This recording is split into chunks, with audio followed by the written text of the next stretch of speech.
Good afternoon, everyone. I'm Eileen Sweeney, and I'm very pleased to welcome you to the Fellows Induction Ceremony and the final plenary session of the Centennial Meeting of the Medieval Academy of America. I have the honor of delivering these remarks as the co-chair of the program committee, along with the incomparable and irreplaceable Sean Gilsdorf. I know Sean was thanked at the beginning of the meeting, as was wholly appropriate, but I think it might also be necessary for us to do so at the end now that we have experienced what Sean has wrought. So please, could you join me in thanking Sean? I'm not sure he's here.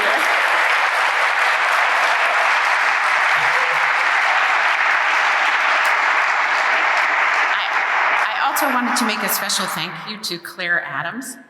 I was mostly a mute and unhelpful CC on a steady stream of emails between Sean and Claire Adams for over a year. I was trying to remember today when it started, and I can't remember. Claire managed most of the data on proposals and participants, her lightning quick responses and deft wrangling of registrants, her role as hotel negotiator and catering impresario have been a wonder to behold. So I want to have special thanks for Claire Adams. I don't know if she's here. We're very grateful also for the work of the program committee, who sat through many meetings to compose the call and select plenarists, and then sorted through roughly twice as many paper and session proposals as ended up on the program. And I also want to thank the volunteers so ably recruited and managed by Anna Sue. They were everywhere and all at once, carrying trays of boxed lunches and bundles of water bottles way too far, pointing the ways to sessions, coffee, restrooms, troubleshooting PowerPoints and lighting in the rooms, and just being kind and helpful. So they were a wonder to have here, and we thank them very much.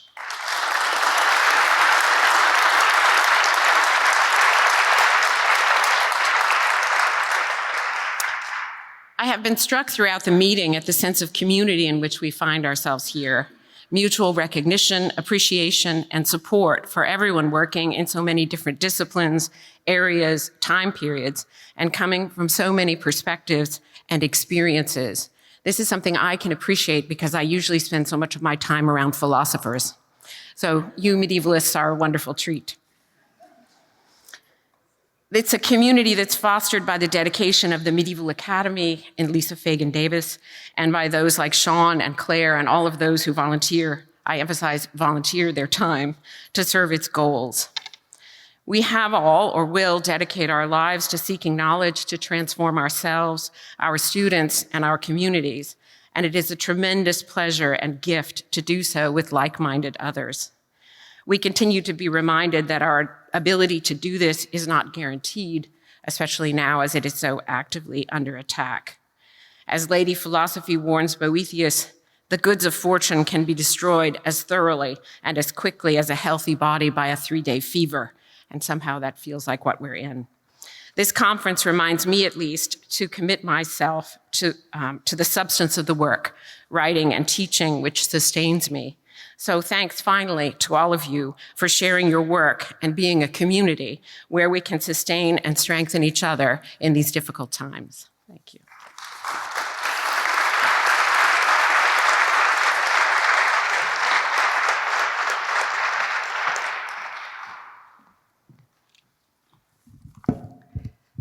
Thank you. It's my pleasure to welcome all of you to the 2025 Fellows Plenary Session of the 100th Annual Meeting of the Medieval Academy of America. We're very pleased to celebrate that event. I'm going to begin by announcing the Fellows Research Awards, and I will ask the recipients to stand. The Fellows 2 years ago instituted a series of research awards in 2 categories. One, ABD, for graduate students, and the other for independent scholars and non-tenure track medievalists. And we're now in our 2nd year and very pleased to make these awards. So in the ABD category, the award goes to Sophia Gagodisha with her research topic, the Kakuli Triptych, and the Art of Repurposing. Let's give her a hand.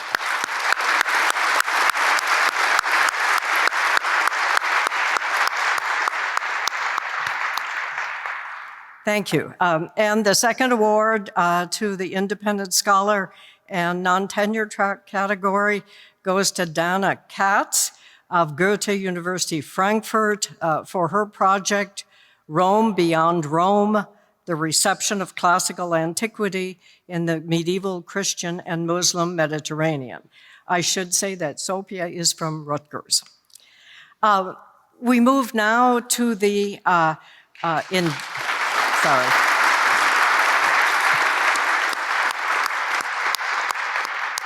Sorry about that. You will understand the urgency. We move now to the induction of 16 fellows and corresponding fellows.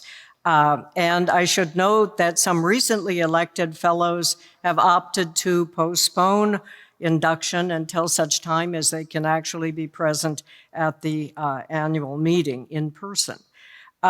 Because there are significantly more inductions this year than usual, abbreviated laudationes are going to be read out loud, and the full commendations you will find in the booklet that was available to you upon entrance into this auditorium. Each laudatio is read by our orator, Richard Firth Green.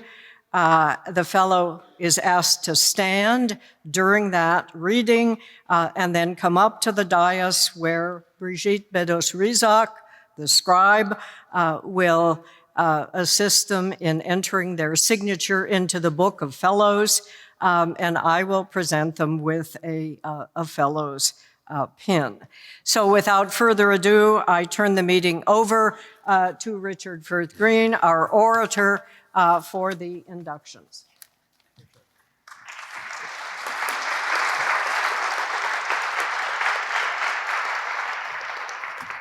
At the beginning of the meeting, we didn't actually have the first person. Marina Brownlee, has she turned up since we started? No. Okay, well, we will move straight on then. I present Thomas E. Berman, a professor of history at the University of Notre Dame, for induction as a fellow. Your work on the channels of communication between Christianity and Islam in the medieval period has gone a long way towards breaking down stereotypes of their mutual incomprehension and hostility. Beginning with a study of the Mozarabic intellectual life, you moved on to the cultural challenges faced by Christian translators of the Quran. Most recently, your focus has broadened to an analysis of the whole spectrum of overlapping modes of identity throughout the Mediterranean world. The names of most medieval translators you have written scarcely interest anyone. However, we assuredly are interested in seeing your name in our Book of Fellows and invite you to inscribe it now.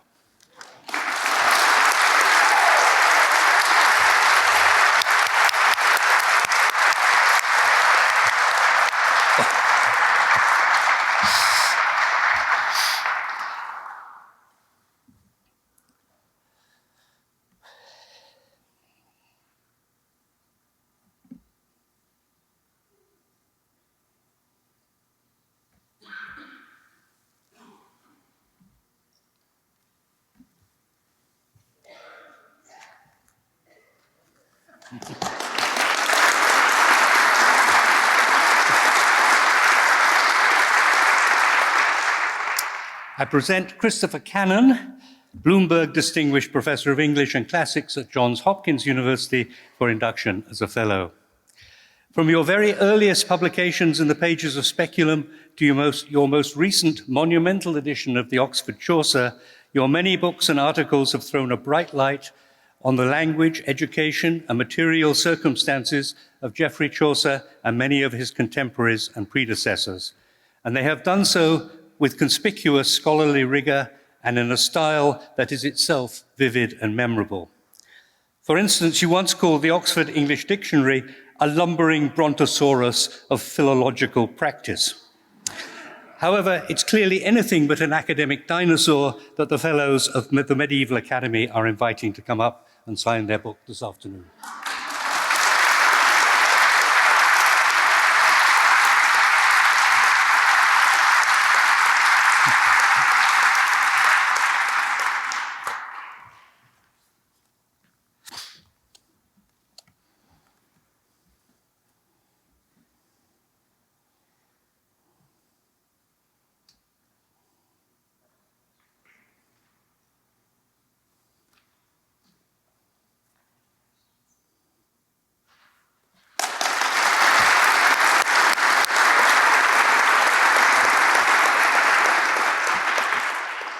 I present Peggy McCracken, Anna Julia Cooper, Distinguished University Professor of Medieval French Literature, and Mary Fair Crouchaw, Professor of the Humanities at the University of Michigan, for induction as a Fellow. Whether investigating queenly adultery, the shedding of blood, both male and female, or the interface between human and animal, your readings of such major authors as Marie de France and Chrétien de Troyes have consistently revealed nuance and complexity where previous scholars have found only artlessness. Such stellar contributions to scholarship, however, have been complemented by an equally stellar devotion to fostering our professional lives. Someone who has so thoroughly analyzed symbolic gestures in Guillaume de Pallerne will certainly understand why she's now being invited to add her signature to our Book of Fellows.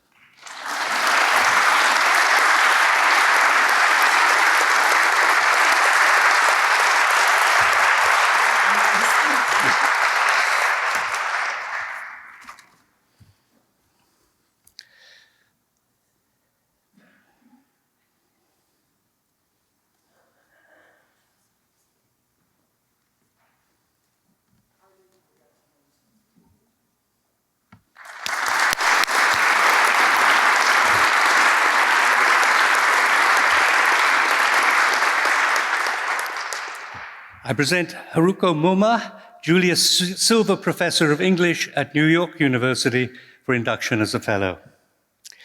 With a solid foundation based on a historical study of 19th century philological traditions, and with lexicographical skills honed by your time at the Toronto Dictionary of Old English, you've provided us with innumerable insights into not only the language of Anglo-Saxon England, but also its literary monuments. These insights have been indubitably enriched by the global perspective you bring to this insular tradition.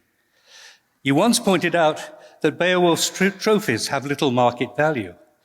Though the opportunity to set your hand to our Book of Fellows is no more bankable than Grendel's head, we trust you will find it a fitting Madame Gifu to mark your induction.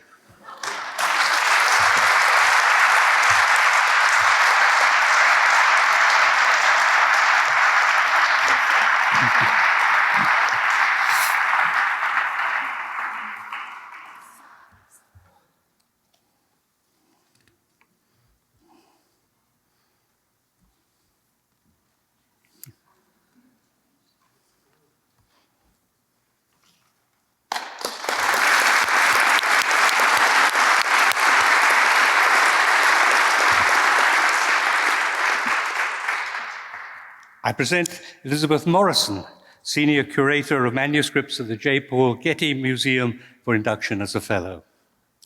Few fellows of our Academy can match your achievements in bringing a knowledge of the European Middle Ages to a wider public.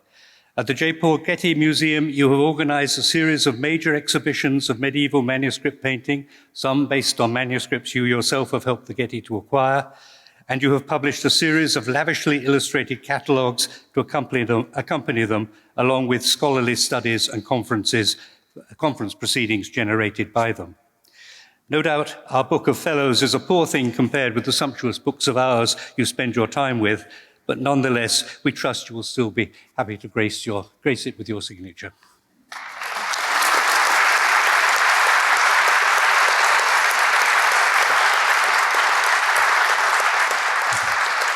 Congratulations. Yes.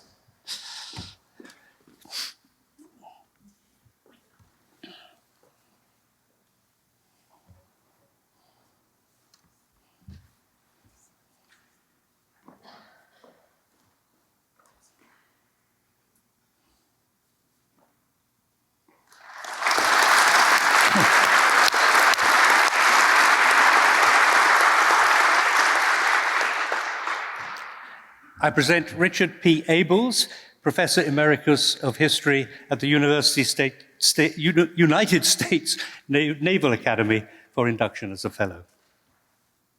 Your study of the role of Anglo-Saxon lordship, your biographies of Alfred the Great and Ethelred the Unready have established you as one of the foremost historians of pre-conquest England. But as your translation of Raoul de Cambrai proves, your temporal and geographical reach extends very much further. You can write with equal authority on Normans and Franks, on Vikings and Teutonic Knights, on Crusaders and Longbowmen. The Fellows of the Medieval Academy can hardly expect someone who once called feudalism an F word to swear them an oath of fealty, but perhaps you will signal your willingness to join their comitatus by at least signing their book.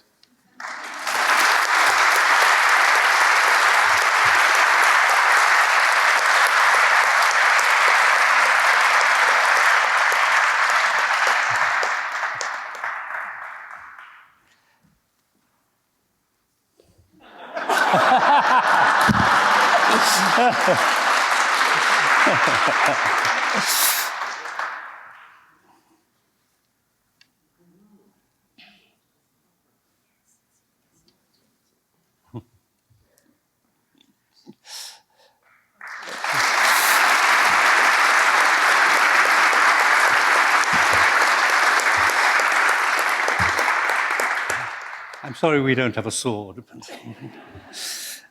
I present Susan Boynton, Professor of Music at Columbia University, for induction as a Fellow.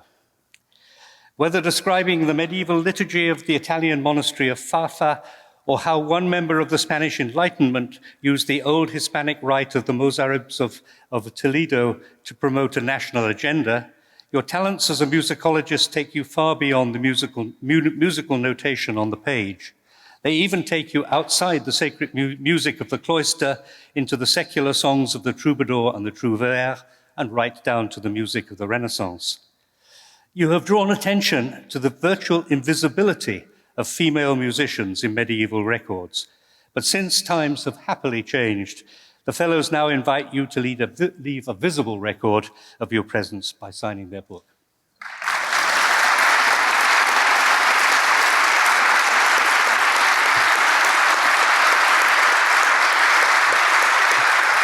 Congratulations.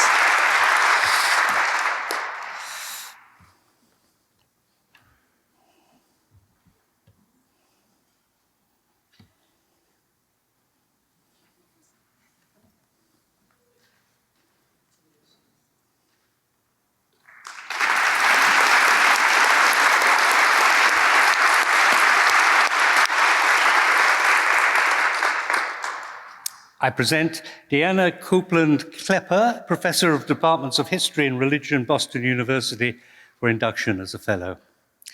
Your subtle expositions of the interplay of Jewish and Christian theology in the late Middle Ages, at a time when social relations between the two communities were darkening, has shed important light on the intellectual and spiritual life of medieval Europe. At one end of the scale, you demonstrate the enormously influential Nicholas of Lyra's indebtedness to rabbinic commentary. At the other, you discuss the attitude of an obscure German regular, Albert of Diesen, to his Jewish and Christian neighbors. Both studies show your appreciation for the value of scholarly community. So you will doubtless appreciate this opportunity to enter our community by coming up to sign our book.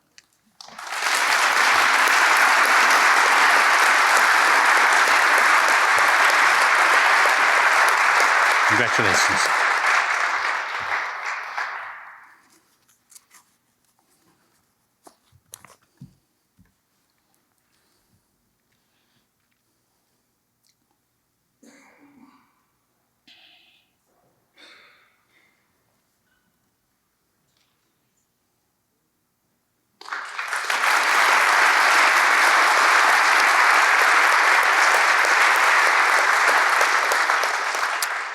I present Stefan Esders, Professor of the History of Late Antiquity and the Early Middle Ages at the Freie Universität of Berlin, for induction as a corresponding fellow.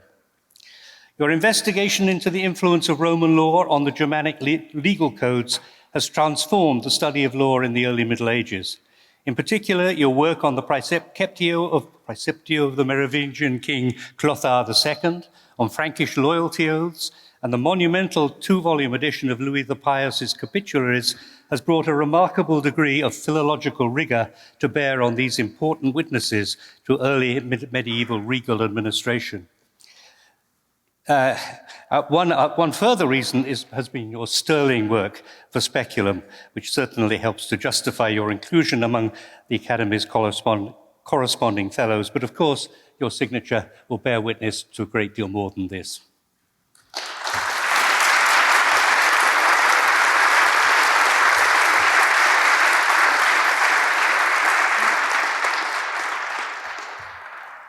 Congratulations.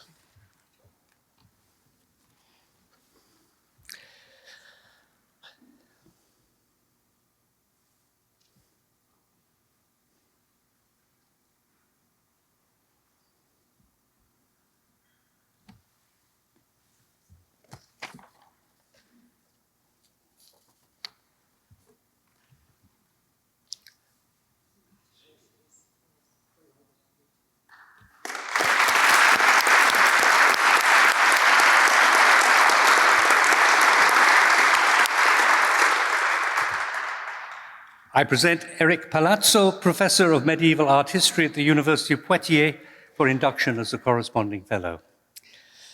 As the author of numerous works on the relationship between art and liturgy in the Middle Ages, you have been able to effect a remarkable fusion of art history, theology, and anthropology. Your subtle explorations of the way medieval artists managed to give concrete form to abstractions like the senses, creation, the incarnation, divine energy, have contributed an entirely new dimension to our understanding of medieval cultural entities.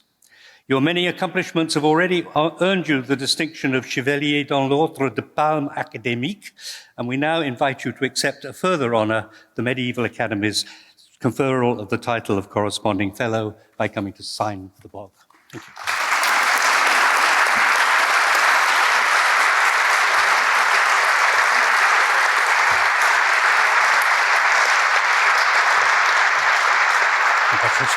Congratulations.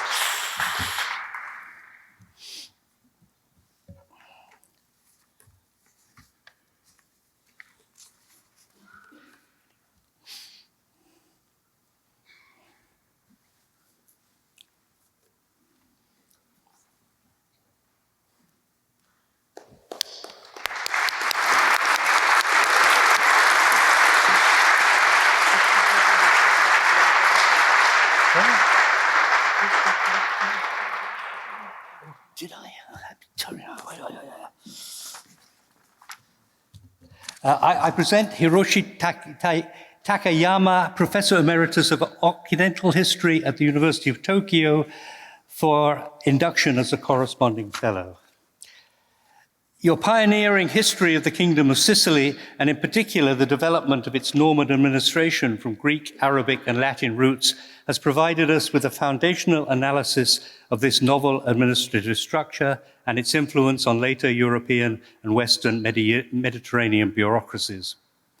But not the least of your achievements has been to carry the legacy of Western medieval scholarship across linguistic and cultural boundaries and introducing new audiences to seminal Western works. To your multilingual list of awards and honors, we're glad to be able to add the title of Corresponding Fellow of the Medieval Academy and invite you to come up and sign our book in whatever language you choose.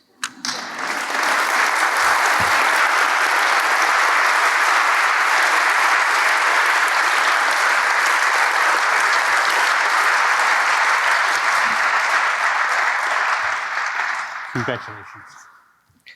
Yeah, I know. Yes, I've got it.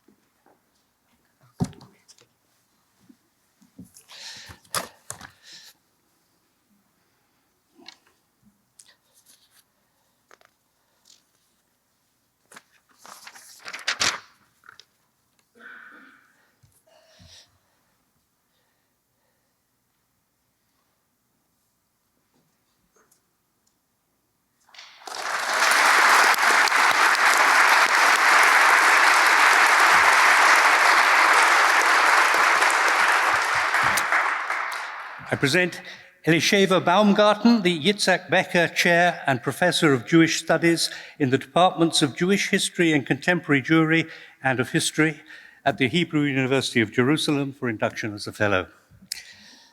Your many studies of medieval communities, Christian as well as Jewish, have emphasized the interplay between the spiritual and the domestic, between teaching and practice, between rules and their interpretation, to produce a remarkable picture of the social complexities that underpin many historical stereotypes.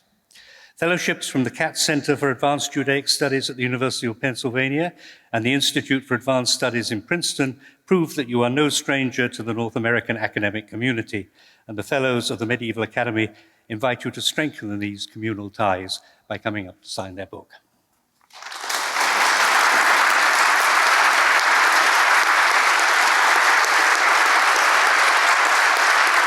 Congratulations.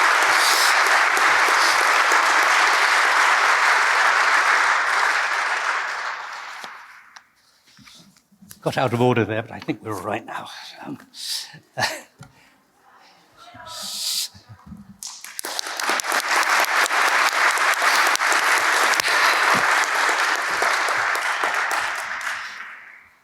I present Eva Schlotthäuber, Professor of Medieval History at the Heinrich Heine University in Düsseldorf, for induction as a corresponding fellow. No doubt the remarkable range of your scholarship, which includes monasticism, education, political theory, material culture, structures of knowledge, libraries, the family, 14th century Bohemia, the Emperor Charles IV, led you to being appointed the first female president of the Verband der Historiker und Historikerinnen Deutschlands in more than 120 years. Your term, which coincided with a notorious lawsuit concerning the Hohenzollern family's claim to property confiscated after the Second World War, was not uncontroversial. But we assure you that no such controversy surrounded your election as a corresponding fellow of the Medieval Academy, and we invite you to confirm the wisdom of our choice by coming up to receive your pin. Eva has already signed the book.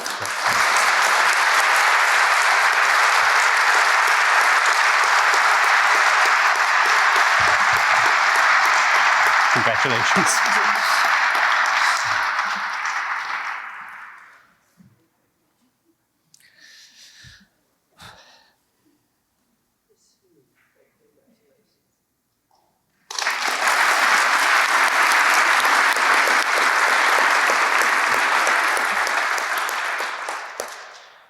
I present Jacques Dallaron, Emeritus Director of Research at the Centre National de la Recherche Scientifique and member of the Académie des Inscriptions et Belles-Lettres, for induction as a corresponding fellow.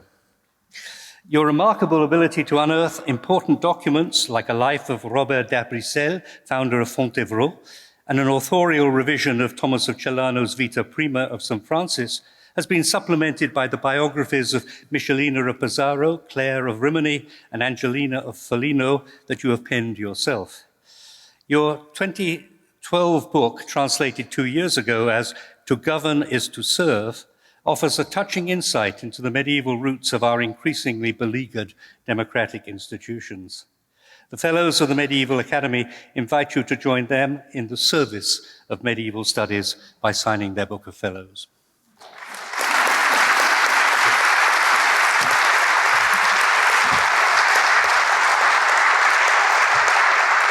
Congratulations.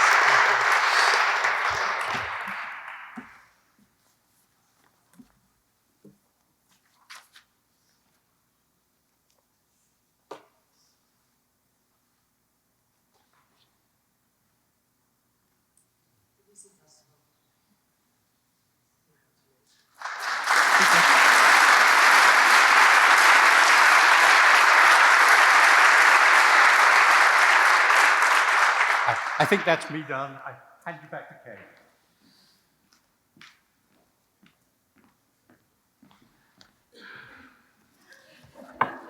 Thank you to our scribe, who devotes a great deal of time to creating these laudationes. So, Richard, thank you. I will now turn the podium over to Suzanne Preston Blyer of Harvard University, who will introduce our plenary speaker.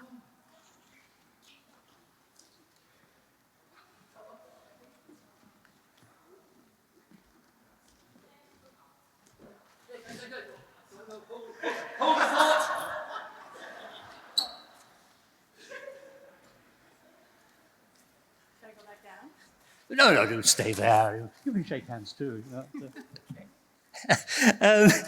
Terribly sorry. I don't know how I managed to get out of order twice, but I did. I present Karl Übel, Ordinarius.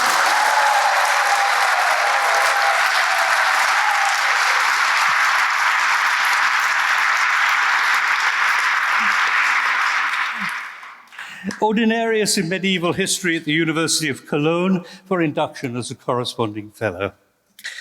The remarkable range of subjects that have attracted your attention, from early medieval Merovingian kings to late medieval Templars, has been complemented by a steady commitment to contextualizing judicial regulations and their application, what you yourself have described as reconstructing discourses about normative orders in the Middle Ages. Thus, you have been interested in the secular dimensions of the canon law of consanguinity on one side, as the church's involvement with the Germanic law codes on the other. How normative the discourse of the Fellows of the Medieval Academy is may be up for debate, but the fitness of their invitation for you to come up and sign their book is certainly not.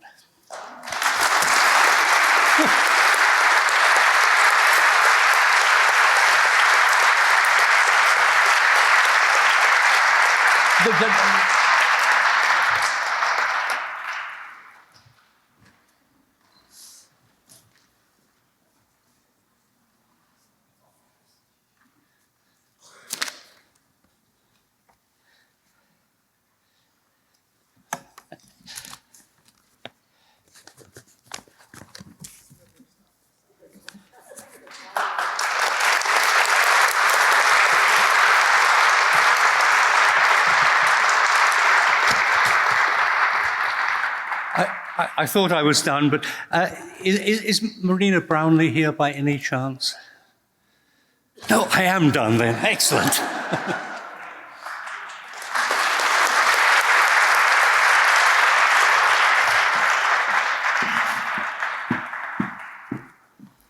Good afternoon. It gives me a distinct honor to introduce you today to Wendy Belcher, Professor of African Literature at Princeton University's Department of Comparative Literature and African American Studies. She's a transformative scholar who brings critical insight not only to the array of topics of Ethiopian art, but also to the very craft of academic disciplines. Like many Africanists, medievalist specialists, and others, standard disciplinary framing does not really convey the true force of her work in bringing attention to how African thought and literature have shaped global history more generally. Her books include Abyssinia's Samuel Johnson, Ethiopian Thought in the Making of an English Author, and she was co-translator with Michael Kleiner of The Life and Struggles of Our Mother, Walata Petros, a 17th century African biography of an Ethiopian woman. She's also authored a memoir, Honey from the Lion, An African Journey, which won the Washington State Governor's Writers Award and was a Penn Society Martha Abbott finalist awarded for the first book of nonfiction. Her articles are too numerous to list, and among her forthcoming works is The Ladder of Heaven, The Miracles of the Virgin Mary in Ethiopian Literature and Art. Another forthcoming work is titled The Black Queen of Sheba, A Global History of an African Idea. Her key research topics are inclusive and very broad-ranging, from lyric poetry and Chicana literature to African American literature, comparative historiographies, gender, sexuality, and supernatural monsters. Equally importantly, Professor Belcher has a vital interest in history in terms of archival work.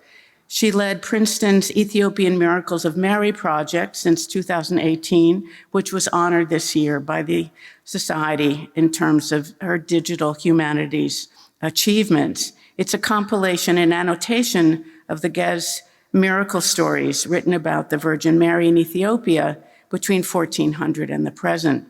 It's a research and resource for students, scholars, and individuals associated with the Ethiopian Orthodox Church. The daughter of medical specialists in Africa, she spent her youth in Ethiopia, Addis and Gondar, among other places, as well as in Ghana. Her African experiences fundamentally shaped the scholar that she became, and also, I think, her identity as, in the best sense of the word, a professor of practice. Prior to academia, she spent 11 years as the manager of a small academic journal and several book series for UCLA's Chicano Studies Research Center. She's also been a freelance journalist, preparing articles, reports, radio scripts, etc., for everything from BBC Africa News to Salon.com to the Seattle Times and others. But she's particularly well known for her best-selling book, Writing Your Journal Article in 12 Weeks, a guide to academic publishing success. And she's aided thousands in this endeavor. Belcher's childhood experiences, her diverse setting in different African locations, and her own training have all factored in her important career. Prior to her doctorate in English literature at UCLA, she earned a master's degree in African studies and a master's in urban planning. It's the urban planning degree, in my view, that's especially intriguing, in part because this field readily co-joins data, groundedness, civic engagement, and transformative results, a defining background for her as both an extraordinary academic scholar and a professor of practice.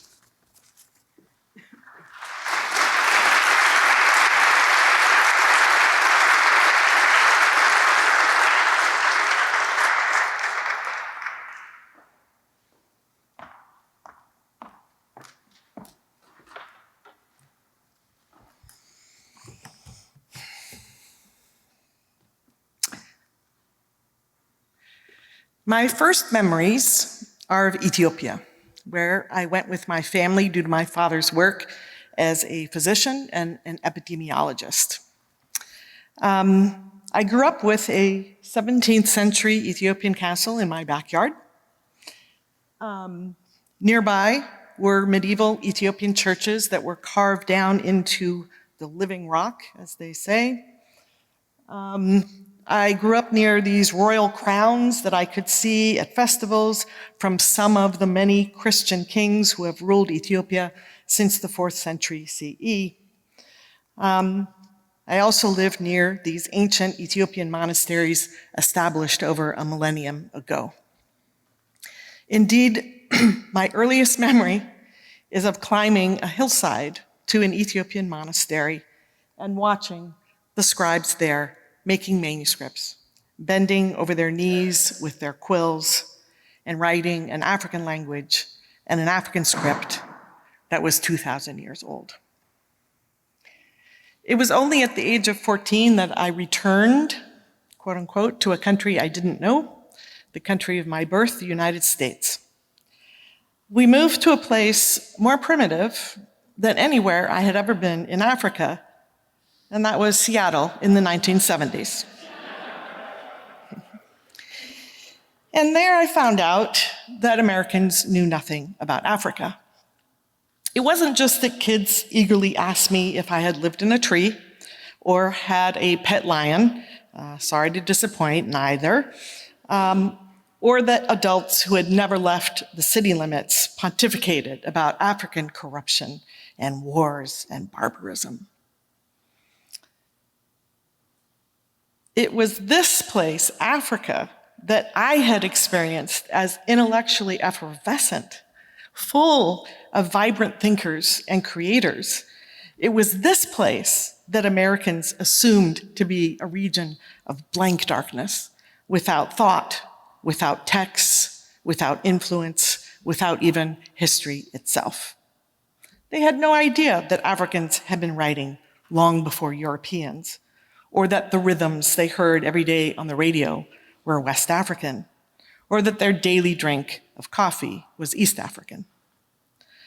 Ever since that shock at 14, I have been working to persuade others to abandon their stereotypes of Africa as backward, and irrelevant, and to encourage them to study the crucial role of African thought in constituting our world. In particular, I've been working to show them that written African texts in dozens of African languages extend back centuries all over the continent, including West and East Africa as well. Now, amid the current bleakness, I remain grateful to be working alongside so many others who are creating an enduring counter-narrative to the racist idea that Africa is only ever a problem to be solved. Suzanne Blier is working on a book titled How Medieval Africa Made the World Modern. As many of us went to, Andrea Achi created this magnificent exhibit at the Met on ancient and medieval Africa. I'm sorry, I keep on going that way. My dear friend, Samantha Kelly, based on her meticulous work on medieval sources in both African and European languages, I will say centers the African exploration of Europe that happened before the European exploration of the New World. The indefatigable Fallou Ngom, his incredible work on early West African literatures and African languages is available through his fantastic digital humanities project here at Boston University.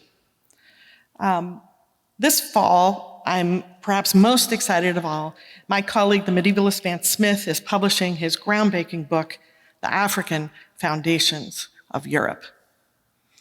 And of course, last but not least, the late, incomparable Getachew Haile, the best scholar of Ge'ez literature or Ethiopic literature in 1,000 years, with, in fact, too many articles to count, which I know because I've tried to count them. Further, it's really incredible to see the Medieval Academy of America highlighting the importance of Africa. We first had, I think it was first, 2 sessions on medieval Africa in 2019. Then we had, sorry, let me go back to it. We had plenaries on medieval Africa, including Verena Krebs in 2023 on royal art collectors in medieval Ethiopia. On Thursday, we had Christina talking about East African agricultural labors in early Islamic Iraq. And then, of course, my own lecture today. In talking about this swirl of work that is happening, I would be remiss if I didn't make, as a very brief aside, that there are people who are not with us here today, who are the members of the Medievalist of Color, who are living their principles and have boycotted the conference because they feel we, and I include myself here, have not done enough to protect the most vulnerable. And certainly without a new generation of Medievalists of color, and particularly people from the African continent, we cannot move forward with this research. So I'm heartened to see this new era that we seem to be entering. And I see these as kind of these waves that have been happening. In the late 1900s, we saw medieval scholars begin to do the necessary work of looking at racism in Europe and documenting that racism.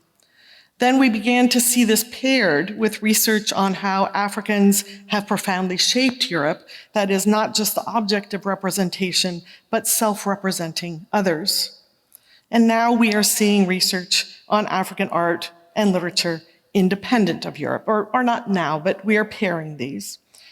For a long time, it seemed like we could only talk about non-Europeans in relation to Europeans, and we are now adding to that. So my talk today is about an independent Africa and a look at a vital but overlooked corpus of medieval African stories and paintings, a corpus that I hope all of you will learn more about and discuss in your own work. Mary, the mother of Jesus Christ, is the world's most storied person. That is, she is the human being about whom the most stories have ever been composed. Stories about the miracles she has performed for those who call upon her name have been told by more people over more centuries, in more countries, and in more languages than anyone else ever. In this sense, Mary is not just a religious figure. She is humanity's most remarkable literary character. The genre of her miracle stories began in Jerusalem, quickly leapt to Egypt and Syria, then leapt to Europe in the Middle Ages, then leapt back to Africa in the 1200s, where they were adapted and expanded in Egypt, Nubia, and Ethiopia, and then exploded in highland Ethiopia in the 1400s, with thousands of these stories written up until today. These Ethiopian folktales are rich repositories of cultural knowledge and literary practice, providing a matchless comparative site to study tales across temporalities and epistemologies to learn how different cultures have made sense of the human in precarity. In particular, these African stories often depict Our Lady Mary as no mere intermediary, but as a goddess. She is referred to with some regularity in the Ge'ez literature as the Redeemeress of the world. And many a story in this corpus has her acting entirely alone to save humanity without a single male divinity in sight. Now, until recently, scholars were not able to access these materials. And the project that I'm so delighted to have won this award for allows you to do that. So the site enables you to study, as you can see from the navigation bar, Ethiopian manuscripts, stories, and paintings about Our Lady Mary. We do provide a way to search among the 1,000 stories that are there using a variety of filters. For instance, it has often been said that the African Marian stories are just translations of French Marian miracle stories. And the way that our website is set up, you get to go through the discovery process yourself. You can set the filter to the region of origin, and if you select France, you can see there are 7 stories from France out of 1,000. So, no, not all written in France. At the same time, for those of you who work on Marian miracles in French, this is a great resource to see how these stories change across temporalities and epistemologies. Then the site allows you to read metadata about these stories, and we have almost 700 English translations of them. I do see this as really the most magnificent part of this website, that you can actually read these stories. Depicted here is the medieval story about Our Lady Mary giving water to a dog in her shoe, which is a terrific example of the cross-confessional pollination that happens in these stories, as it must arise from the early hadiths about Muslims doing the same, giving water to a dog in a shoe and going to paradise. If you're interested in the 1,000 Ge'ez parchment manuscripts, you can search them as well and read their metadata. Finally, it allows you to conduct research on over 2,500 paintings, and you can do this again by limiting by period and repository and so on. You can also read detailed descriptions of the paintings, their dating and so on, but most important, descriptions of the actions in each painting, the people there, translations of the captions, the story it's depicting, and so on. So you have a wealth of information here to work from. Finally, if you're interested in teaching with PEM, which I do, and students really love these stories and respond to them, we have lesson plans and information for lectures and so on. So, if you have been trying in your teaching to find medieval materials written by Africans, for Africans, in African languages, you will know how difficult it is to find such work in English translation. Here now, you have it. So, what riches has this project uncovered? What has PEM made possible to know?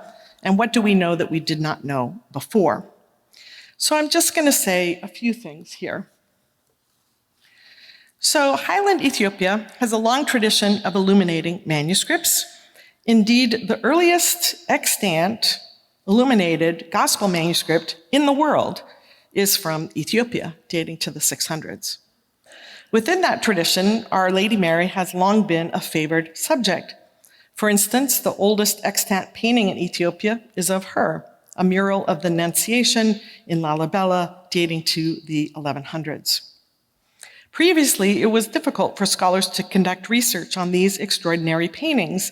They did not have access to clear digital copies, accurate dating, translated captions, object and agent keywords, and maybe most importantly of all, they could not instantly compare images on the same themes from the same period or region, the same repository, and through PEM, now they can do so. Now, PEM has 3 Marian miracle stories, miracle manuscripts created before 1410. And I'm going to say a few brief words about them, as I am not an art historian, and I have it on good authority that literature people discussing art are rubbish.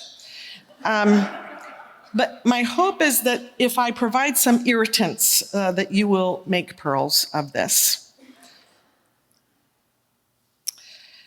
A manuscript that I will shorthand as EMML 9002 has 12 gold-embellished portraits of Mary, almost all of which depict the king on her right and at her feet revering her. As is typical of Ethiopian paintings, Mary is larger than the other figures, even the 2 male archangels. Mary is always larger, even larger than Christ. In this manuscript, her name alone appears limned in gold and red, just as her name alone appears rubriced in medieval Ethiopian manuscripts. You will not see God's name rubriced. You will not see Jesus' name rubriced. You will always see Mary's name rubriced. Now, sometimes my students will say, why are they depicted as white? To which I always say, look more closely. All figures in this manuscript have a faded brown color to their skin. And the Ethiopian king is depicted as the same color as Mary and Christ. The men have African hairstyles, quite fashionable ones, I would say.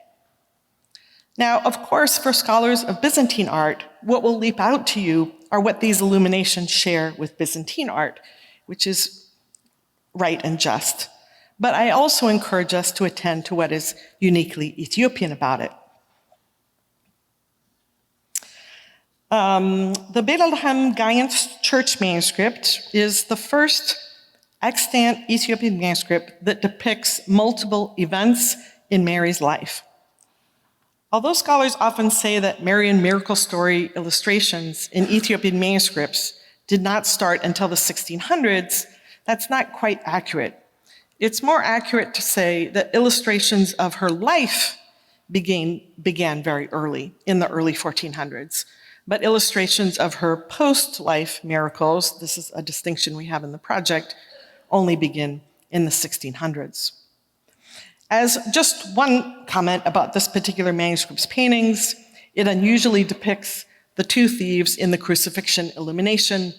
Of the 71 images of the crucifixion in our database, only 5 other illuminations include the thieves, only 1 in another early manuscript.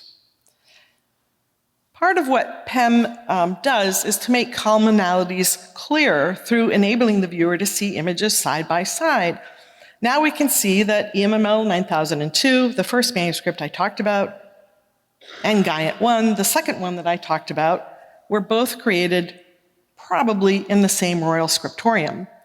Although the color palette seems quite different, the former dark and the latter light, this might be an effect of the way that they were photographed, you can see that the style is extremely similar. That is, the human figures in both manuscripts share huge hands, open lateral canthus eyelids, and single lines for both mouths and chins, along with a single slim internal orange halo and similar draping of Mary's garments. Now, it might be that it is indeed the exact same artist. These manuscripts are very close, but there is yet another 1400s manuscript that has the same design elements, suggesting that perhaps this is the style of the royal scriptorium at that time. We know that the one on the left absolutely was created in King Dawit's scriptorium.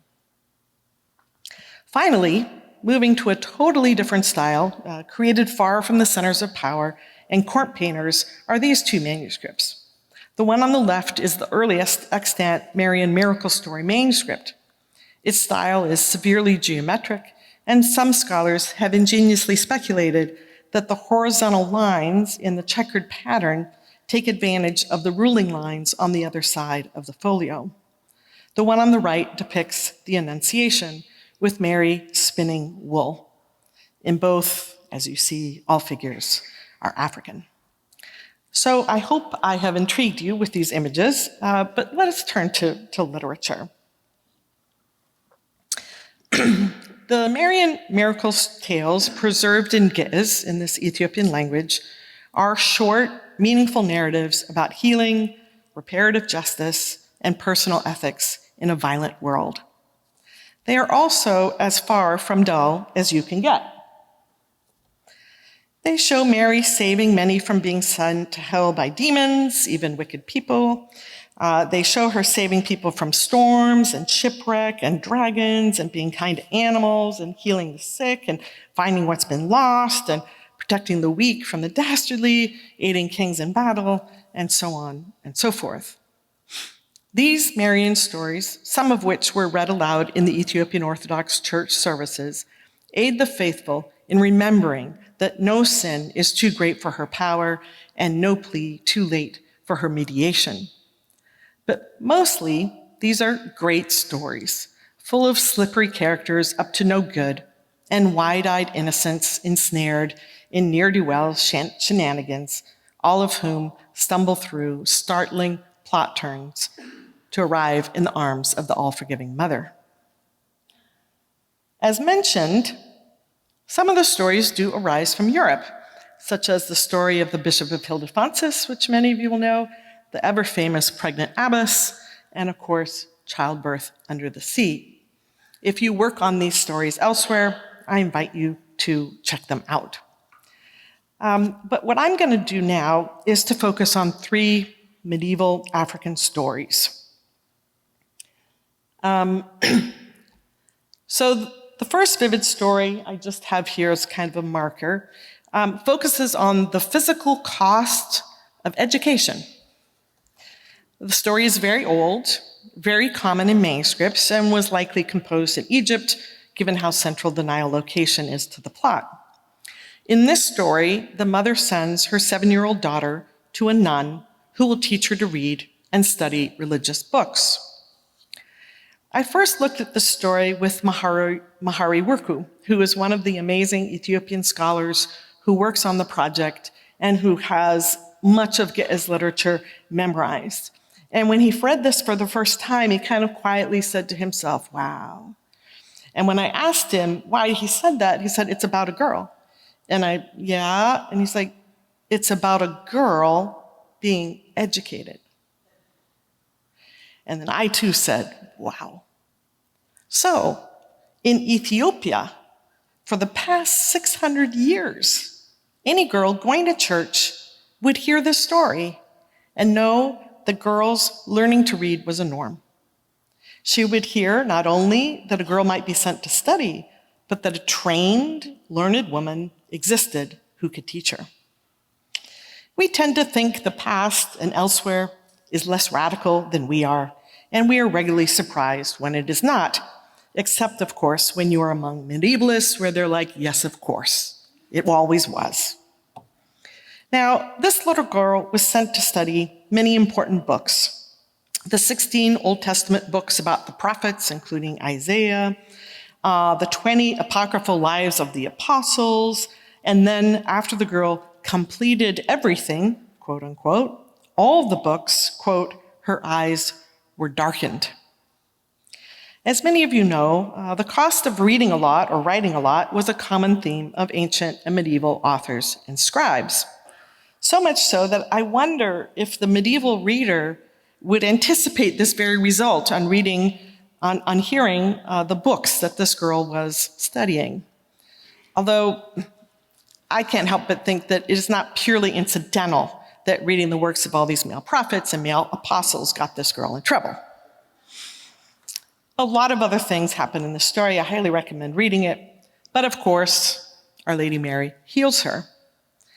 However, in the type of rational scientific moment that shows up in so many of these stories, there is a test, an exam of her sight to see if the daughter is truly healed. And the exam is that the mother holds threads of red, white, and green silk in front of her daughter.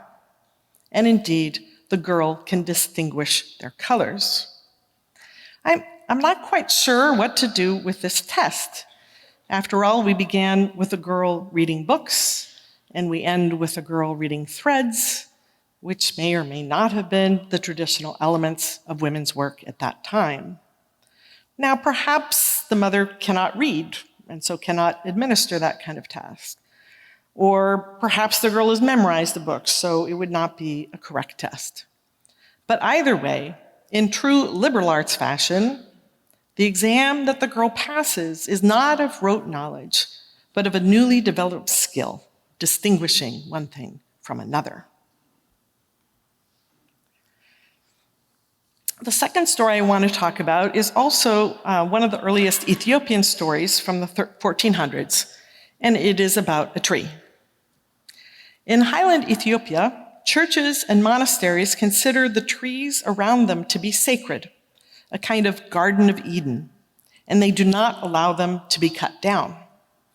If you want to have fun one day and go to Google Maps and go to Ethiopia and start zooming in on these little green circles, you will always find a church roof in the middle, just as you do here.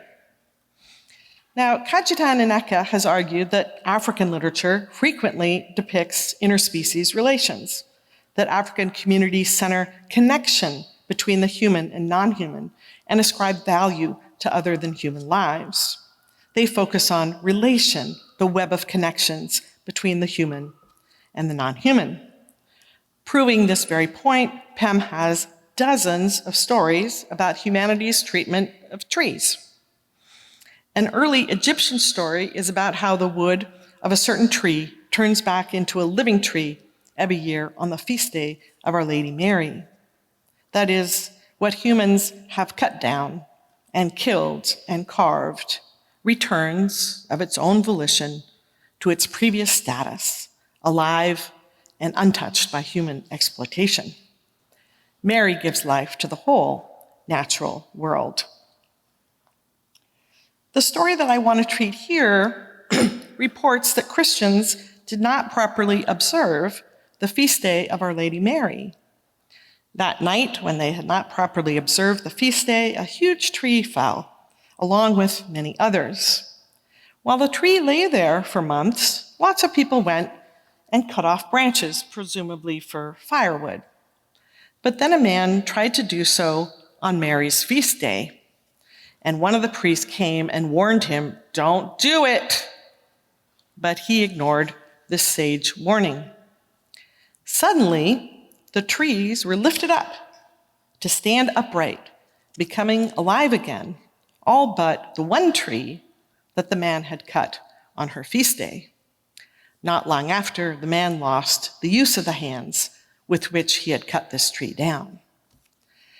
Now, if I may violate periodization rules and leap out of the Middle Ages to consult a later Ethiopian miracle story, there is one from the 1800s that makes much about this story clear. And of course, they're all in this tradition of the Marian miracle stories. In this later story, a man keeps cutting down the trees on Mary's church grounds. And Our Lady Mary comes to him and plaintively tells him, "My heart does not love people who cut my trees down." One of my favorite lines in all of the Marian miracles. My heart does not love people who cut my trees down. The man does not listen. She sends people to talk to him. He doesn't listen. She steals his tools, has people he doesn't listen. He never stops. And he keeps cutting trees down until the day he dies. Mary's only satisfaction is that the man is buried outside of church grounds under a barren cow path. In this remarkable story, even the divine is powerless in the face of the human compunction to destroy its entire habitat. What more powerful allegory of the Anthropocene is there than this story? So this later story helps us read the earlier story and to understand that this is not just about a man working on Mary's feast day as if he was, say, violating the Sabbath. It's about taking something that belongs to all of them and ignoring the warnings of the community. So here we have another radical story about environmental stewardship. The final story I would like to address about disability, and I'm going to give you, is about disability. I'm going to give you actually one of my undergraduates' arguments about it. In this story, a very early story as well, a monk who had loved and served Mary since his youth became ill and could not stand and get to church. He asked his brother monks to carry him to the church for worship. After he prayed, his brothers carried him back to his cell.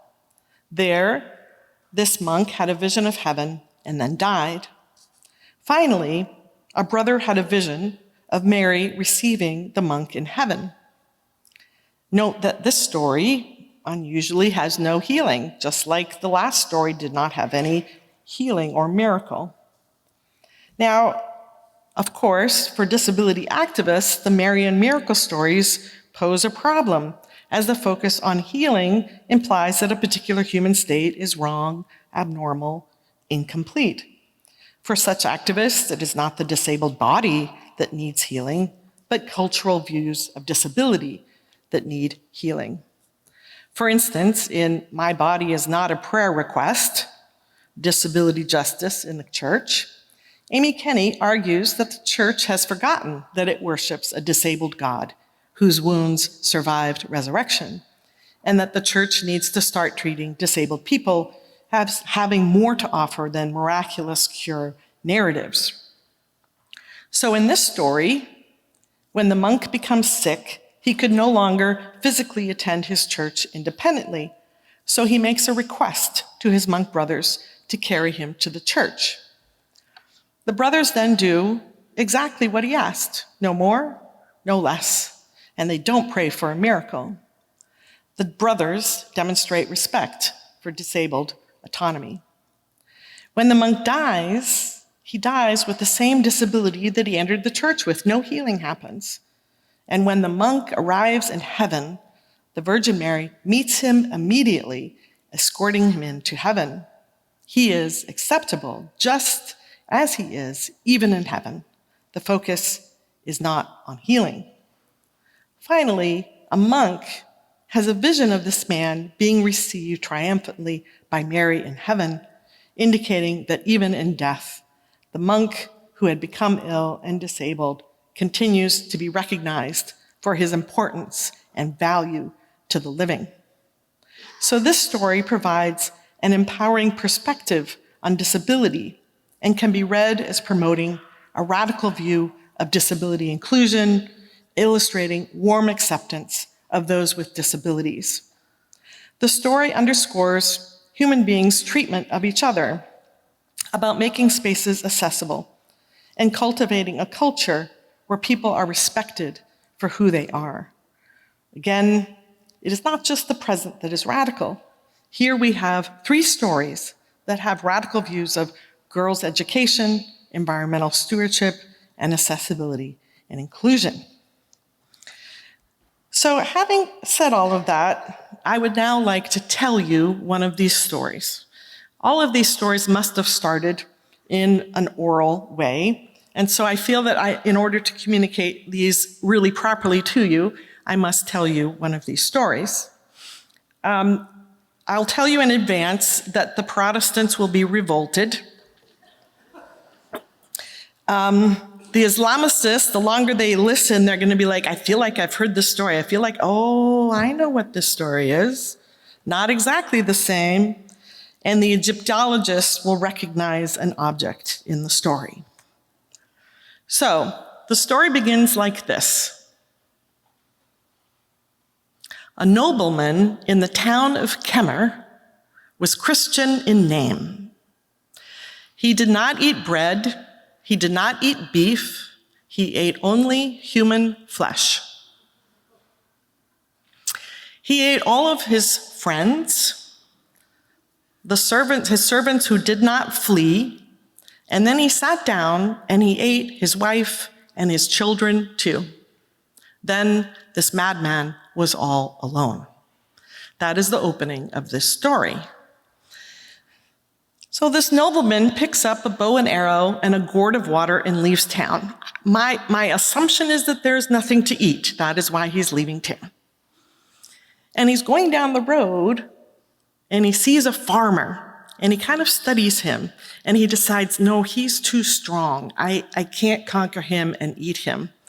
And thus we see a long theme about effete, urban, weak people and strong, sturdy country stock. But he goes to the man and he says, will you sell me your ox for my bow? Again, of course, these stories never give you motivation. It seems maybe he's planning on changing. He has nothing else to eat. He's going to eat this oxen. But the farmer says, no, I need the oxen. If I don't plow, I don't have grain, and then I don't have bread. So the nobleman says, well, what about if I sell you my bow and my arrow? Both. If I give you both for the oxen. And the farmer's like, no, I need them for my livelihood. So the nobleman's like, okay, fine. Can you point out a cave where I can spend the night? And the farmer's like, why don't you just stay in the town? There's lots of houses there. And the nobleman's like, no, I need to stay in a cave. And the farmer's like, you know what? I think I've heard about you. I think you're that nobleman from Kemer who's supposed to be so terrible. And the nobleman says, in effect, who, me? It's a very funny line in the story. What are you talking about? But, okay, so this nobleman continues on his way, and he comes across a beggar. And the beggar says, please give me a drink of water in the name of God. And the nobleman says, no, get away from me. And the beggar says, no, please, in the name of the martyrs, give me a drink of water. No, please, in the name of the saints, give me a drink of water. He's like, get away from me. And then he says, please give me a drink of water in the name of Mary. And then this man stops and he thinks to himself, you know, I hear Mary does things for people. This might be a good idea to do this, right? So he's like, okay. So he takes his gourd of water and he starts pouring it into the beggar's mouth. But in this kind of paradox, the beggar's throat is so desiccated that the water burns him, and he shoves the nobleman away and says, stop trying to kill me. Only a single drop of water goes down his throat. So the nobleman continues on his way. He finally gets to his cave. He's there, and he says, you know, I'd rather die than become a vegetarian. And so he dies. So instantly, the angels of darkness come to take his soul. He's going straight to hell. But Mary shows up, and Mary says, no, you cannot take him to hell. He did something in my name. And I'm like, no, he has to go to hell. She's like, no, we have to take him to my son to make a decision. They're like, yeah, okay. So they all go up to heaven, and the angels of darkness say to Christ, this is the worst sinner who ever lived. And Christ is like, I agree, he's going straight to hell. And Mary says, no, he did something in my name. And now Christ has a problem, because do you do the right thing or you do what your mother tells you to do? But he's clever, and he says, okay, you know what? Let's do something. Let's put in the balance these two things, this drop of water and these 78 souls, he'd eaten 78 people. And let's see which weighs more. You will not be surprised to hear that this single moment of cynical, partial mercy indeed gets him into heaven, and the angels rejoice. That is the most famous story in the Ethiopian canon. It is frequently painted. A friend of mine told me that his mother, when she prays, she never prays to Our Lady Mary. She always prays to Our Lady, the Mother, Our Lady Mary of the Man-Eater. You and I, we have little sins, but it's a great comfort to know that even those with horrific sins, still there will be something. So, in conclusion, in these words, Mary is the ladder of heaven. For by her God descended from heaven into the world, that by her all might ascend from earth to heaven.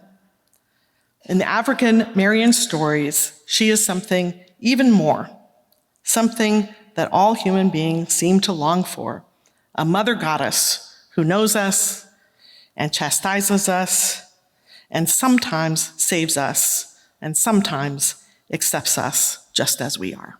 Thank you.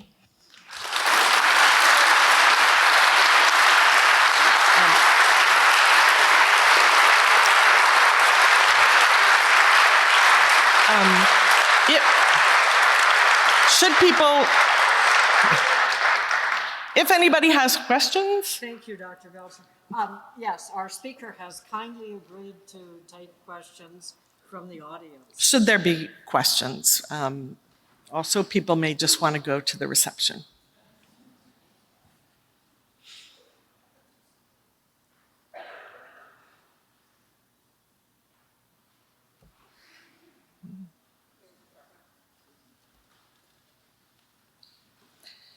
I think. Thank you. Thank you very much. That was wonderful. And I did have a question about the story about carrying the monk who was too sick to walk. Yes. So I work on medieval Latin Western monasticism, and that reminded me of obligations that are written of in monastic rules that in fact, or in legislation like customaries, that there's an obligation to help the monks who can't make it to the service. And I wondered, is it possible that there's a wider context of monastic practice that this connects with, that story? Absolutely. I mean, these stories are definitely being told in the Christian world. They do have monasteries. They've had them for a long time. There's definitely monkish rules. It's just that so many of the stories do have this healing. There's always healing, but this is a story where it emphasizes something else. And perhaps it is precisely in this communal context that you would get a story like that was this different type. Oops. It's a beautiful story about the care of the community. Yeah, yeah.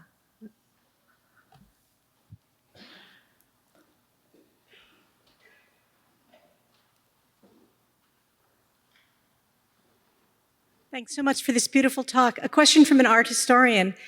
Can you make a generalization about which stories are never illustrated?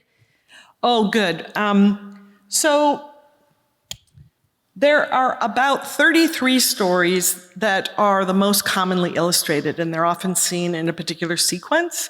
It just so happens that a lot of these are the ones that came from Europe, these early, maybe 50 stories out of 1,000 that came specifically in probably the 1300s are the ones that get most illustrated.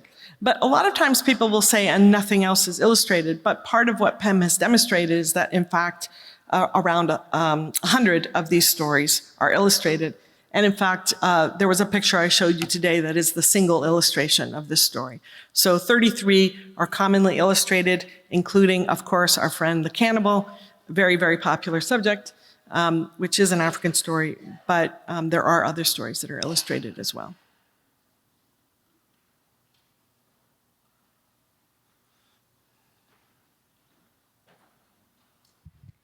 Hi, thank you so much. This is wonderful. I'm very struck by the last story you told of Mary, of the man-eater. I'm curious, do we see any invocation of that specific story in times of famine or disaster when folks might be forced to turn to methods that they're seeking some sort of justification or comfort in because it's something that would typically be seen as sinful? I have not seen that. You will not be surprised to hear that this story has inspired, I don't know, Sir Wallace Budge, one of the early Orientalists, said, yes, of course, cannibals, Africa, this is exactly what we would expect, as if there were no stories about cannibals anywhere else. I don't know. I think, to me, it actually fits within a paradigm that we see even in this moment about the wealthy, and that the wealthy somehow consume others and cause chaos. Getachew Haile, who I referenced earlier, believes that this is a story that was invented at court. And it was the kind of story that you told a certain type of leader, with whom we are not at all familiar in this country, to make that person feel okay about their behavior.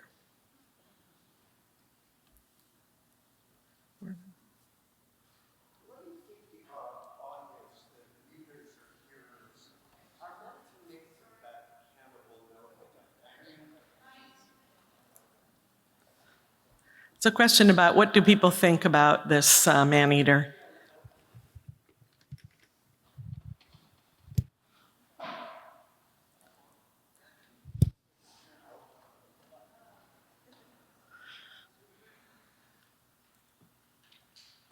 There we go.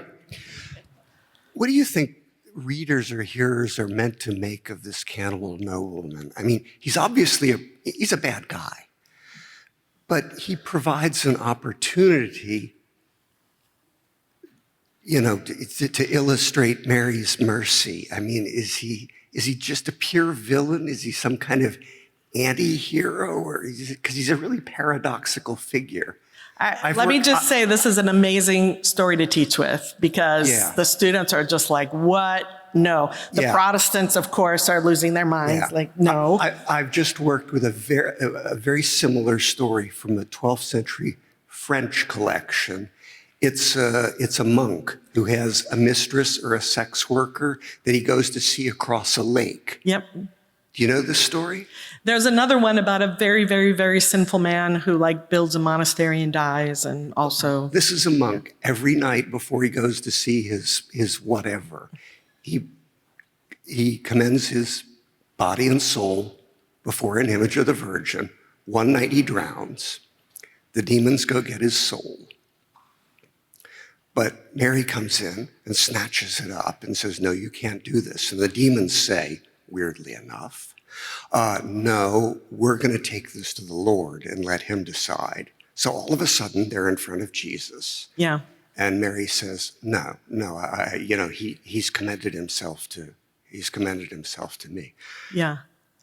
And Jesus says, well, I'm a good son. I can't deny my mother anything. So if he goes back and he behaves like a good monk for the rest of his life, it's fine. The next morning, poof, he surfaces on the pond, and he goes back and he makes his confession. He looks like a good life. I just don't know what to make of a figure like that, or of your cannibal nobleman. These are different, right? These are very different stories. This guy is not praying to her. He's not doing her feast days. I mean, to me, it's a kind of a koan of a story that you have to think about. Now, some people will read it and say, well, he is trying to buy that oxen. That's kind of I need to change my ways. And he is listening and saying, I need help. That's why, he gives the drop of water. But I don't know if there's anybody in here who recognized the hadith that it's in connection to. Yes. So in this is an early hadith from the 800s. There's a serial killer. And he goes to an imam and he says, how can I be saved? And the imam says, there's no way. You are way too wicked. You've done too many bad things. So he kills the imam. he goes to the next imam. He said, is there any way that I can be saved? And the imam says, no, there's absolutely no way. And so he kills him. He goes to the next imam. And by the way, I had an amazing conversation with a Somali taxi driver who was, immediately when I was talking about this, recognized the story and started to tell it to me. And he said, and these two imams, they're so wrong. They should never have said that. Of course, there is always a way. Okay. So he goes to the third imam and he says, is there any way that I can be saved? And the guy says, well, it's going to be hard, but your basic problem is that you live in this wicked city with a lot of wicked people. If you go to the city with the good Muslims, there's a chance. There's a chance. So the guy says, okay, great. And he sets off on the way and he dies in between. So the angels of darkness and the angels of light come and start fighting, right? They both want him and they both want to take him. And they're like, no, he's still, he hasn't reached this city, blah, blah, blah. And then finally one of them says, you know what? Let's measure the distance, right? This testing, this rational moment, right? Which city is he closer to? And indeed, he is closer to the city of good Muslims, and he goes to heaven. So there's lots of things that are connecting with these different stories. But I think that, to me, this is a limit case. And I imagine somebody sitting there and saying, okay, who's the worst sinner who ever lived? Let me imagine, the worst. And what would be, the bare minimum that you would do? And apparently, it's giving a drop of water to a beggar. And again, thinking about our current political moment, I'm like, maybe there is a difference between a man who stops and says, I think I might need help, and a man who never does that. And therefore, the story is, in fact, saying something profound about the ability to be, at least sometimes, good.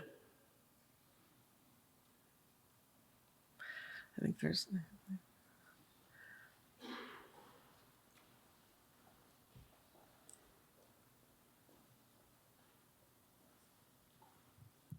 Yes, is it working?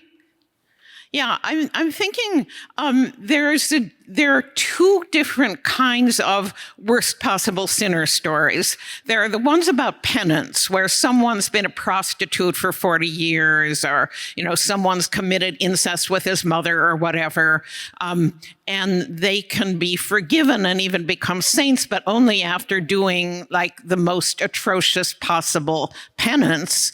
And then there are stories like yours, where the worst possible sinner just performs one tiny, tiny little act of slight mercy and gets saved.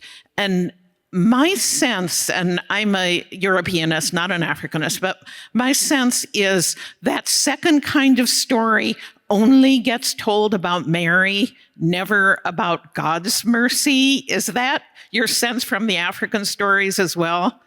I like that.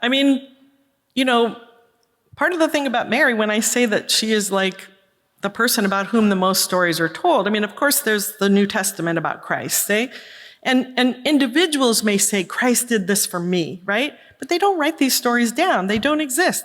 Just like there's not stories about other religious figures. They live in their life and that's it. So what is going on with Mary that there's so many prayers to her and so many stories? I think part of it is that you can't really tell stories about Jesus. Sometimes you can. The infancy gospels prove it's possible. But most people have that kind of you can't really make him into a character. Whereas for whatever reason, Mary is available to be told in these different stories. And there are a lot of stories that are very wild. There's a story, it's later, but about there are 68 dogs who go to the Virgin Mary and say, our owners are abusing us. And there's a little court case and Mary decides in their favor. And her judgment is that they can eat their owners. And that's the beginning of the story, right? So again, these are really amazing to teach with. And I'm happy to answer questions to people who would like to teach with them. I think there's... Thank you so much. This is really mind-blowing. And I had a comment that goes back to the question of the interaction between Mary and Jesus in the story you last told. I'm an historian of philosophy, Latin and Islamic, and so the thing that sort of came to mind to me about this is debates in Islamic philosophy about the sort of human nature, divine and human nature of Christ. So if Christ is God and has a body, there are certain things that follow from that. And so there's polemical writings on, for example, the issue of like Christians eating the body of Christ on the one hand. Also in Latin circles in the Middle Ages, you have theological debates on why the Eucharist is not cannibalism. I apologize. I don't mean to have anyone cringe about the comment, not just the Protestants, everyone. I was just wondering whether you had any thoughts on the specifics of an interaction between Mary and Christ on an issue involving someone eating flesh, where there's this kind of archetypal business with the most important sacrament in Christianity that involves humans eating flesh too. This story is unique. It's the only one I know of. You all can go in to do searches and see what you find, but from what I've seen, I have not seen any other story that is about somebody eating human flesh. Yeah.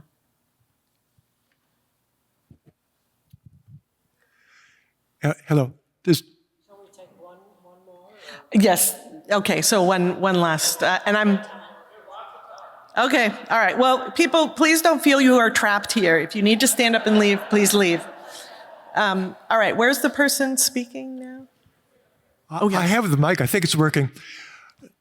If my memory serves correctly, the life of Tecla-Hemenot, Saint Tecla-Hemenot, has stories about trees that have demons hanging out in them. And I wonder what's going on there. Is it possible that there's this idea of a sacred tree that is not necessarily Christian, perhaps pre-Christian? It has deep roots, and there can be rival sacred trees, and a Christian missionary coming along will want to counteract the sacrality of the non-Christian tree? Thank you for the reference to Tecla-Hemenot, a very famous Ethiopian saint. Thank you for the reference. There's something important about trees. All I can tell you is that for the churches, to cut down a tree there is considered to be a really, truly terrible act. And that has lasted through famines and so on. You do not cut these trees down, and that there's quite a few stories emphasizing in this. There's one where the community is having trouble because the tree's going to fall on the church. So they're trying to decide what to do because they can't cut the tree. So that's another really interesting one about a tree.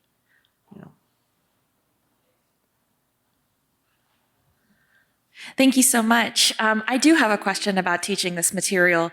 I'm a PhD student who teaches, and so this material is really new to me. And I was wondering how people would interact with these stories. Would they meditate on them? Like, how do you recommend students interact with them? Do they try to digest the text multiple times as they would in like Western Europe? Or is it much more of it, like, would they read it silently and individually? Or is it something that I would say aloud to them and kind of perform in a sense? Yeah, thank you. I kind of finessed that part. So obviously there's always been stories about Mary, including in Ethiopia. But in the 1400s, there was an emperor who felt that he owed his entire life to Mary. He was an incredible devotee, and he loved these stories. And he actually had an edict where the Marian miracle stories had to be read in every Sunday service. And this is true until this day. So it is actually canon. Now, the priests have never been particularly happy about this. But if you go to Ethiopia and you see a bunch of people outside of the service, you'll be like, okay, that's the end of the service. And that's when they read the Marian miracle stories, because everyone shows up for that part. And in fact, people say they're starting to write stories like Old Testament stories, but with Mary in it, so that people get at least a little kind of education about what else is going on. So they would hear it in church. And of course, they're also folktales.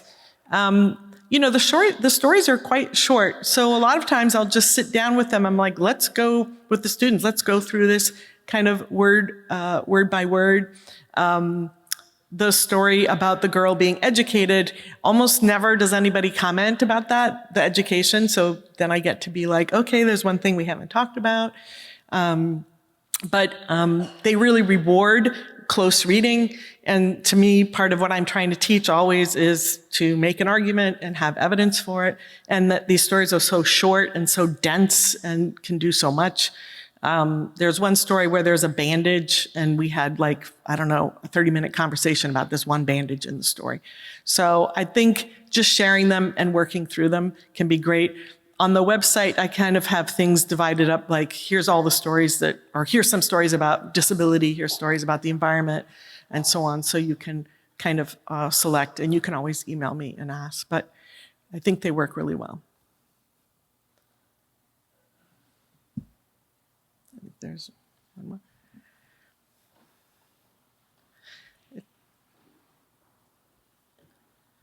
I have an answer to the question that was asked earlier about the stories where an evil person does one tiny little thing. Do they always involve the Virgin Mary?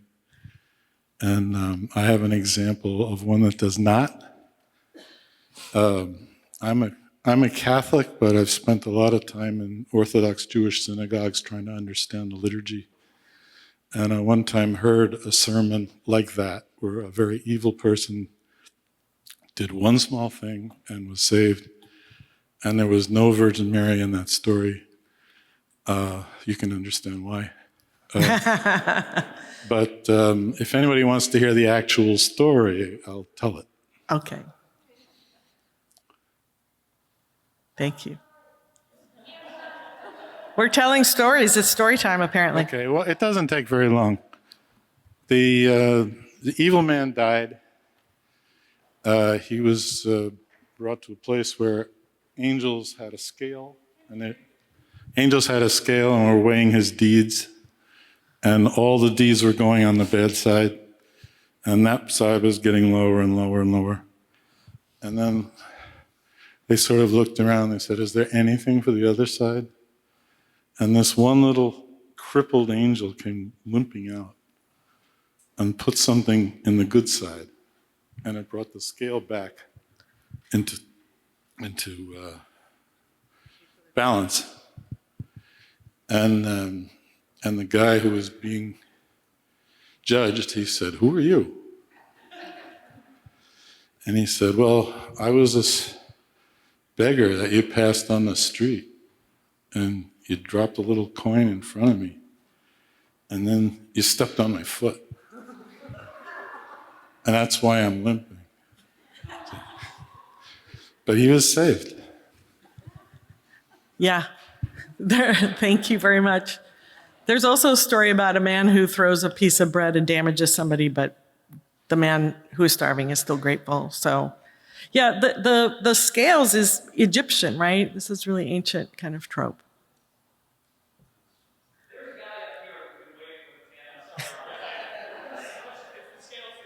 Yes, good.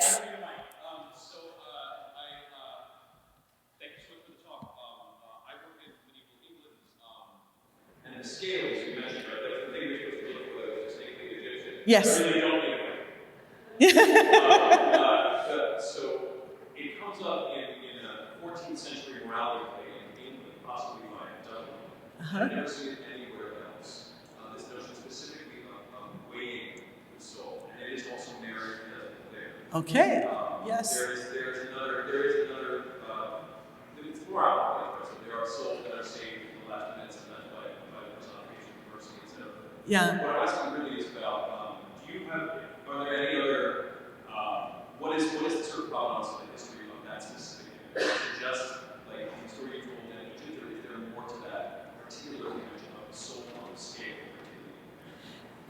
So this story is in the very first one. There's 8 stories that we know of in this 1300s manuscripts, and it's one of the stories. We know it's not from Europe, so we kind of figure Egypt.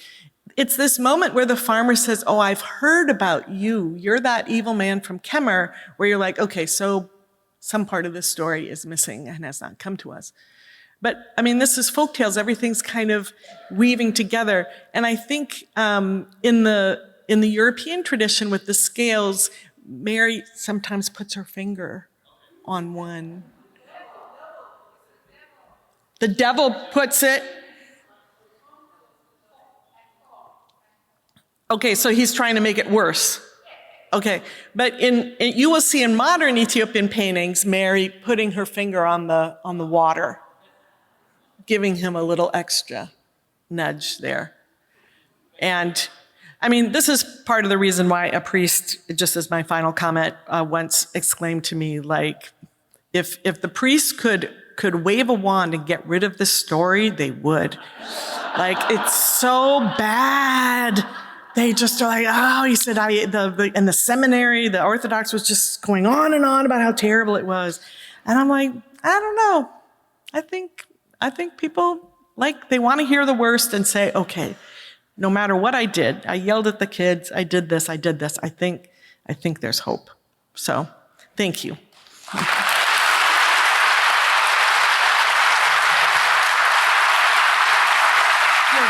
You've taken all those questions. Thank you so much. Thank you, Dr. Belcher, for a stimulating and enlightening presentation that I think probably took many of us to unknown territory. So thank you. I am grateful to the audience for your attendance at this annual Fellows session. And I want to express a word of thanks, deep thanks to the organizers of our centennial meeting, to the many volunteers who kept us on track, pointed us in the right direction, to the sponsors, a deep and heartfelt thanks to all of that, starting with Sean Gilsdorf, and I think we ought to give him a hand.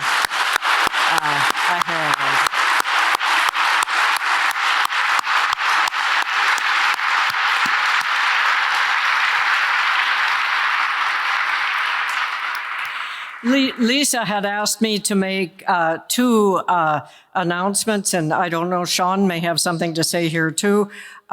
First of all, we hope to see you next year at the 101st annual meeting, which will be at the University of Massachusetts in Amherst. And then very importantly, from 6 to 8 tonight, we have the annual meeting closing reception at Harvard Law School's Milstein Conference Center, which is very nearby. So, 6 to 8, you have a little time. Did you want to say something? I'll turn the podium over to Sean for the final announcements. Yeah, it's just thanks to all of you. We really, really appreciate all that you've done to make this such a fantastic centennial meeting. As Kay said, our closing reception will take place at the Harvard Law School. I believe we have Centenary posted all along the route because it is a bit of a trek. So we will be you'll be going out these doors and then look for blue shirts that will be guiding you like beacons along the way. One other quick request, if the fellows and inducted fellows and present fellows could stick around to come up on the stage afterwards for a photograph, that would be much appreciated. Is that correct, Lisa? The inducted fellows. Thank you. Can't fit all you people up here, but yes, certainly the inducted fellows could come up after we're finished here for a quick photograph. But yes, so we hope you can all make it to the reception. It's going to be fantastic, great food, even better booze. So please do join us. And thank you all for a great meeting.